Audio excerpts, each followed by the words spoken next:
Hello ninth class भूगोल समकालीन भारत में आजकल मैं आपको दूसरा अध्याय पढ़ा रही हूँ।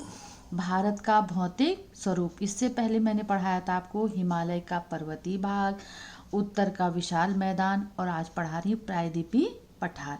यह क्षेत्र क्या है? पुराने क्रिस्टलीय, आग्नेय और रूपांतरित शैलों से निर्मित है। यह सर्वाधिक प्राचीन भूभाग है। यह गोंडवाना भूमि के टूटने और अपवाह के कारण इसका निर्माण हुआ है। यह पठारी प्रदेश क्या है?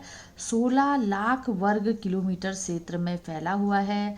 इस पठारी क्षेत्र में चौड़ी और छिछली घाटियां हैं और गोलाकार पहाड़ियां इसमें हैं। इसमें क्या है? इसके उत्तर में गंगा, सतलज और ब्रह्मपुत्र के मैदान तथा अरब सागर इसकी इधर को स्थित है। इस पठारी भाग को दो हिस्सों में बांटा गया है, मध्य की उच्च भूमि तथा दक्षिण का पठार। मध्य की उच्च भूमि देखो, नर्मदा के उत्तर में प्रायद्वीपीय पठार का वह भाग जो मालवा के पठार के अधिकतर भागों में ये फैला हुआ है। इसे मध्य उच्च भूमि के नाम से जाना जाता है। इसे बुंदेलखंड या बघेलखंड तथा छोटा नागपुर पठार ये इसमें है।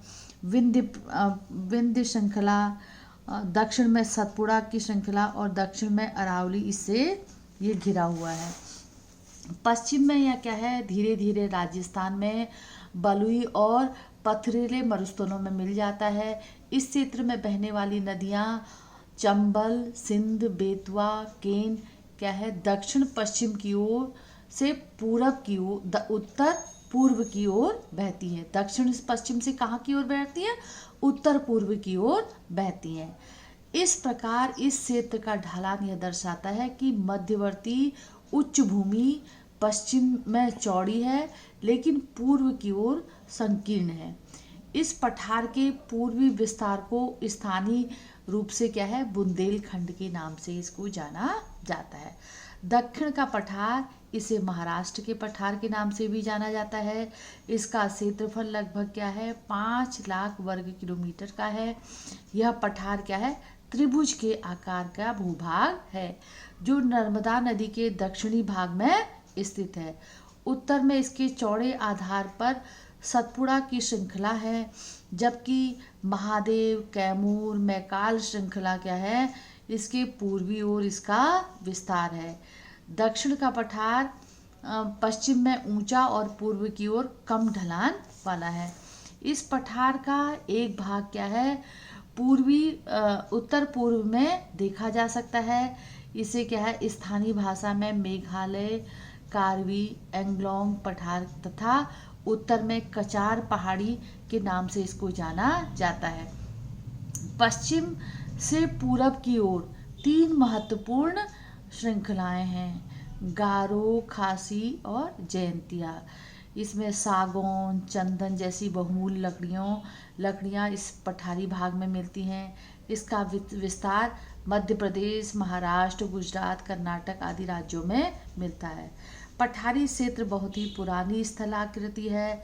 इस पठार की प्रमुख विशेषता काली मिट्टी है। यह दक्षिण ट्रैप के नाम से इसको जाना जाता है।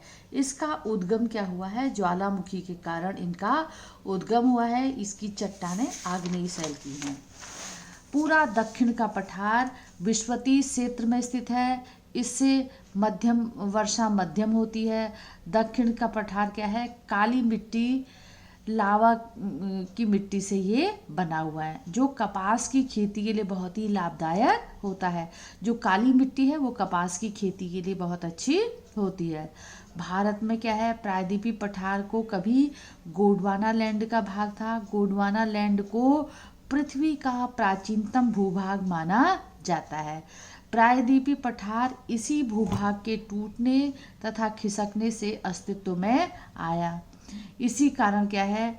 इसे भारत का सबसे प्राचीनतम भूभाग माना जाता है। भारत के अन्य भूभाग इसके बाद अस्तित्व में आए। बच्चों ये प्रश्न है, इसका उत्तर लिखना। प्रायद्वीपीय पठार का वर्णन कीजिए।